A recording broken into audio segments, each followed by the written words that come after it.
Oh God, here we go. Tell my family I love them. I'll be back from the future at some point.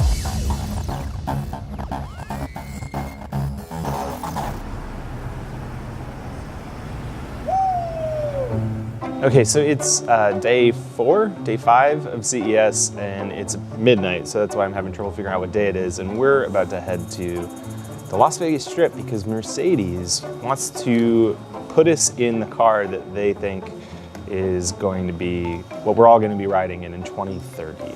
The Smart Vision EQ was announced late last year at the Frankfurt Motor Show, and this was the first time that Mercedes has brought it to the United States.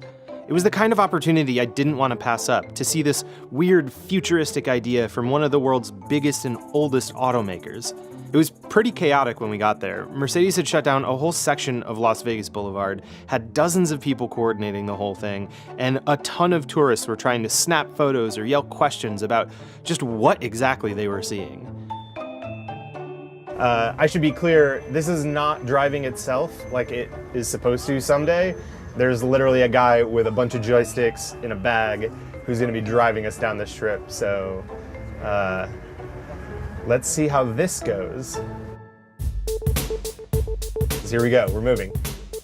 None of the stuff in here is like actually really working. I mean, the screen is lighting up and showing us like a demo, but like I'm touching it and it's not doing anything. It's not an actual touchscreen. These are like speakers or cameras or lights or something, but I can't really tell. This is really just like a mock-up of what Mercedes thinks a self-driving car would be like in 2030. Something that you would order on your phone and have come pick you up so that you can go out to wherever it is you want to go. And it's based off of the Smart fortwo, so an actual car that's on the road today, which is why it might look a little bit similar to you if you've ever seen some of those flashier, newer smart cars, but obviously redesigned with a whole bunch of future flair. You know, you've got these crazy blue lights, these doors that scissor up and down and sound like they're in a sci-fi movie. We've got lights along the floor, a big screen on the front that says like Las Vegas Boulevard and like watch out and like all these things to sort of signal the pedestrians.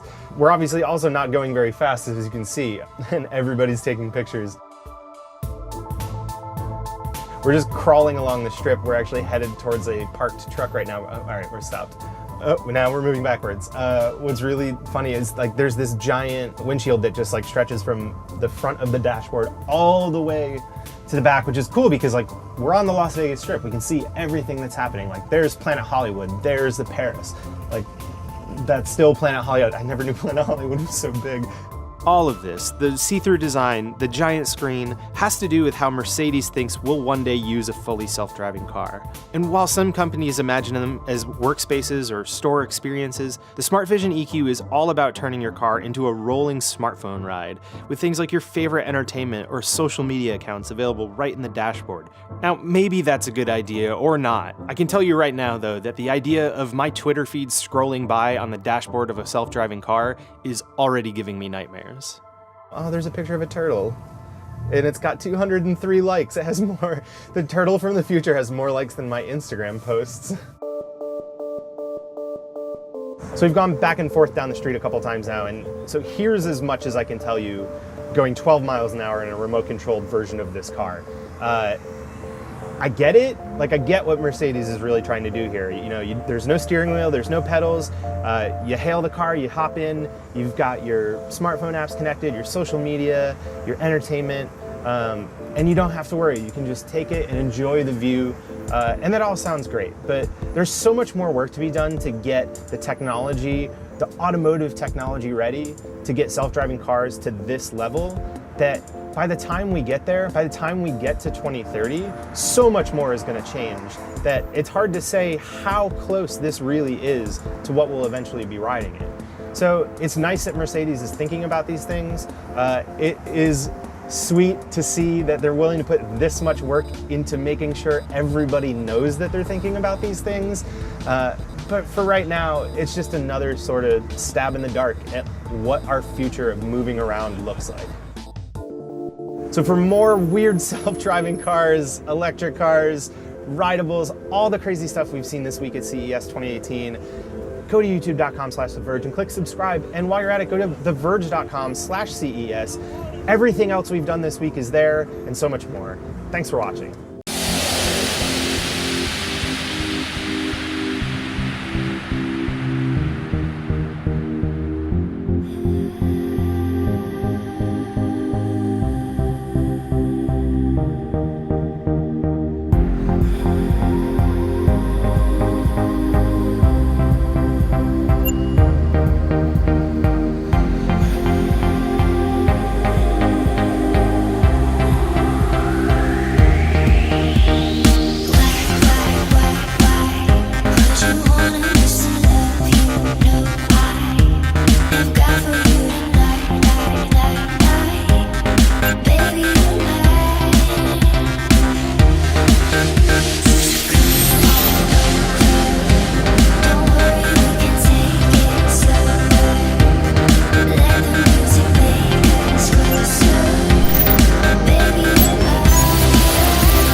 smart.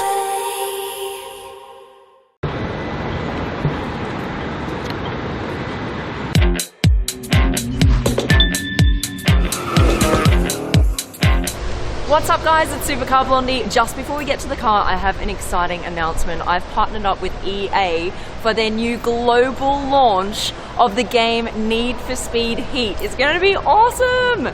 So it's launching globally on November the 8th, but you and I can celebrate earlier on the 5th in Miami.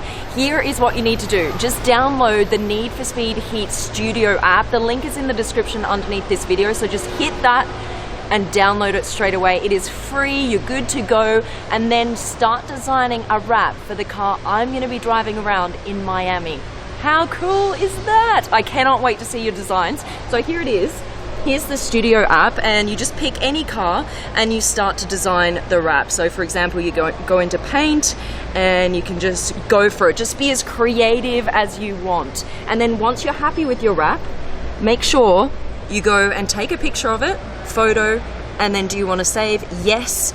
And then once that's saved, just upload it to either Instagram or Twitter and tag me at Supercar Blondie and tag at Need for Speed and hashtag NFS Heat, and you're good to go. I cannot wait to see your designs.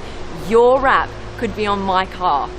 Cannot wait. This is going to be epic. All right, let's get straight to the car. All right, we have got a smart car, the future of the smart car, featured on the channel today.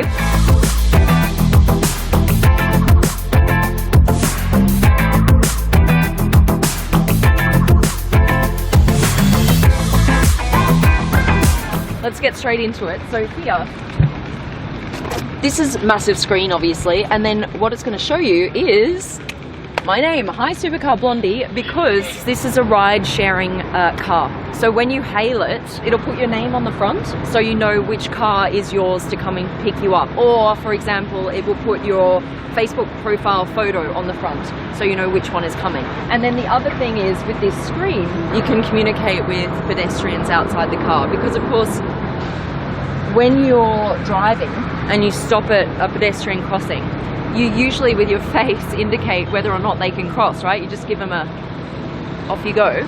But this is fully autonomous, so no one is there to indicate to pedestrians that they can walk ahead of the car.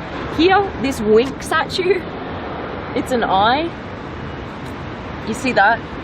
Again, because they don't have the face of a driver, so they've made the car have kind of a pseudo face. Winks at you, communicates with the people around the car. This is fully frosted glass here, but you can unfrost it. Watch this. It's the small things, guys. Come on, it's kind of cool. Looks cool. Let's do it again. But this time in slow-mo. No, it doesn't matter. Okay, unfrost it. Boom. Let's open her up, see what's happening inside.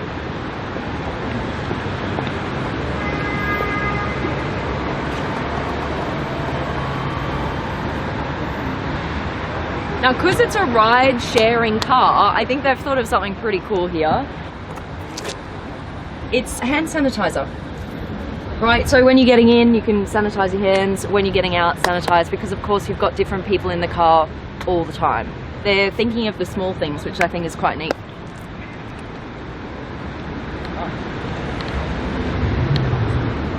If you don't know the person next to you,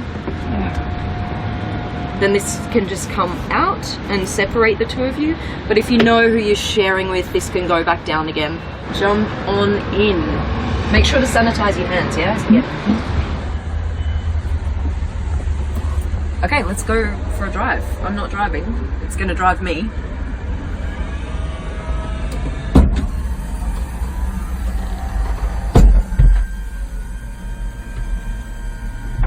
You're in a glass bubble. Okay, whoa, it's already going. Okay, I wasn't expecting that. Wait, I wasn't expecting that. I forget now what I was gonna say. I'm taken off guard. Oh, these things here.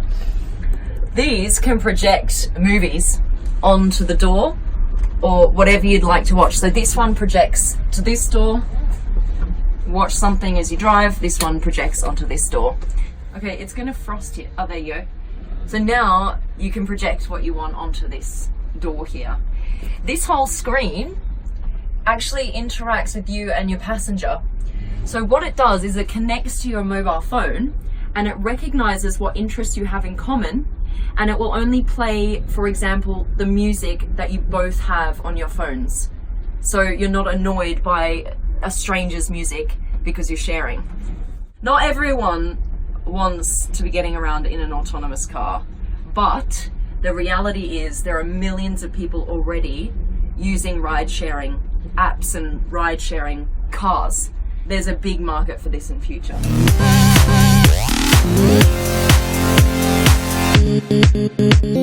Big thanks to you for watching. Please join my Supercar Blondie family, hit the subscribe button, we've got so much more to come. Right, we're out. Let's go.